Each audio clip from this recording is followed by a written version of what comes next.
तो दोस्तों captain America से लेकर एवेंजर्स एंड गेम तक का सफर तो हमने तय कर लिया, लेकिन कहानी यहीं खत्म नहीं होती। मार्वल यूनिवर्स के इस नए फेज में कुछ ऐसा होने वाला है जो आपने सोचा भी नहीं होगा। नए सुपर हीरोज का उद्धार होना, नए विलन्स का जन्म लेना और नए डेंजरस मिशंस का सामना करना, ये सब इस सफर का हिस्सा है। लेकिन सवाल ये है, क्या आप इस नए चैप्टर के लिए तैयार हैं? क्योंकि अब जो होगा वो सब कुछ बदल कर रख देगा। तो चलिए आगे बढ़ते हैं मार्वल के इस सस्पेंस और एक्शन भरे सफर में। तो वीडियो को लाइक, शेयर और सब्सक्राइब करना मत भुलाना। चलिए आप शुरू करते हैं।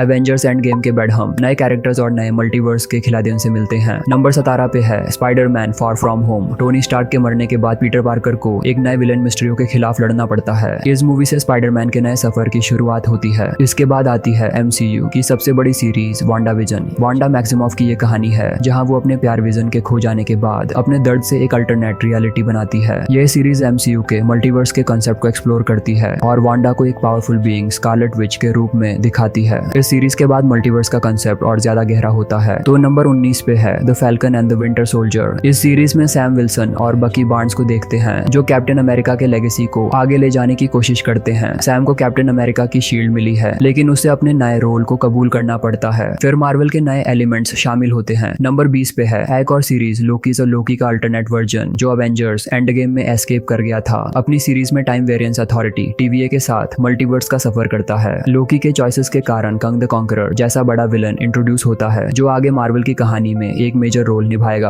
और अब हमें नए सुपर हीरोज मिलते हैं जो अपने नए चैलेंजेस का सामना करते हैं। तो नंबर 21 पे है ब्लैक विडो। ये कहानी नताशा रोमानॉफ के पास्ट को एक्सप्लोर करती है। अवेंजर्स एंड गेम के इवेंट्स के बाद ये मूवी हमें नताशा की फैमिली और उनके दुश्मन टास्क मास्टर से मिलाती है। नताशा अपने प्योर स्पाई वाला अंदाज दिखाती है और MCU के फ्यूचर के लिए अपनी छोटी बहन येलेना बेलोवा का रोल सेट करती है। फिर कॉस्मिक और स्ट्रीट लेवल हीरोज के बीच एक मिक्स आता है। नंबर 12 पे है Shang Chi and the legend of the 10 rings. Shang Chi अपने पास्ट से कन्फ्रंट होता है जब उसका बाप 10 रिंग्स का असली वॉरलॉर्ड निकलता है। यह मूवी हमें MCU के एशियन हेरिटेज और मिस्टिकल पावर्स के साथ इंट्रोड्यूस करती है। फिर मल्टीवर्स का आइडिया और क्लियर होता है। इसके लिए नंबर 23 पे है इटर्नल्स जो अर्थ को हजारों साल से प्रोटेक्ट कर रहे हैं। अपने पुराने दुश्मन डिविएंट्स के साथ एक बड़ी लड़ाई लड़ते हैं। यह मूवी MCU के कॉस्मिक और एंशिएंट हिस्ट्री को एक्सप्लोर करती है। मल्टीवर्स की असली जंग अब शुरू होती है। तो आप नंबर 24 पे देखिए स्पाइडरमैन नो वे होम। पीटर पार्कर का सीक्रेट सबके सामने आ जाता है और वो डॉक्टर स्ट्रेंज की मदद लेता है, लेकिन स्पेल गलत हो जाता है और पुराने स्पाइडरमैन विलन्स दूसरे डिमेंशन से आते हैं। इस मूवी में पुराने स्पाइडरमैन एक्टर्स का कैमियो होता है और MCU के मल्टीवर्स के कॉन्सेप्ट को आगे ले जाता है। फिर मैजिक और मल्टीवर्स की लड़ाई अब डॉक्टर स्ट्रेंज पर आती है। तो आप नंबर 25 पे देखिए doctor strange in the multiverse of madness. Doctor strange को मल्टीवर्स के डेंजरस एस्पेक्ट्स का सामना करना पड़ता है जब स्कारलेट विच अपनी पावर्स का गलत इस्तेमाल करने लगती है। इस मूवी में मल्टीपल यूनिवर्सेस एक्सप्लोर होते हैं और स्ट्रेंज को अपने मल्टीपल वर्जन से भी लड़ना पड़ता है। इसके बाद एक जबरदस्त नए हीरो की एंट्री होती है। नंबर 26 पे है थोर लव एंड थंडर। थोर को गॉड थे गॉड बुचर का सामना करना पड़ता है जो सारे गॉड्स को मारने की सोचता है। इस मूवी में थोर अपने प्यार जेन फॉस्टर को वापस पाता है जो अब माइटी थॉर बन चुकी है। अब हम नए एवेंजर्स की तरफ मूव करते हैं। तो नंबर 27 पे है ब्लैक पैंथर वाकांडा फॉरएवर। टीचाला की मौत के बाद वाकांडा को नए खतरे का सामना करना पड़ता है। नामोर जो अपने अंडर वाटर किंगडम को बचाने के लिए लड़ता है। वाकांडा को अपना नया ब्लैक पैंथर चाहिए और इस मूवी में वाकांडा की टेक्नोलॉजी और ताकत को फिर से शोकेस किया जाता है। नए हीरोज और काफी बड़े कॉन्फ्लिक्ट्स आगे की कहानी में आ रहे हैं। तो नंबर 28 पे आप देखिए Ant Man and the Wasp Quantumania.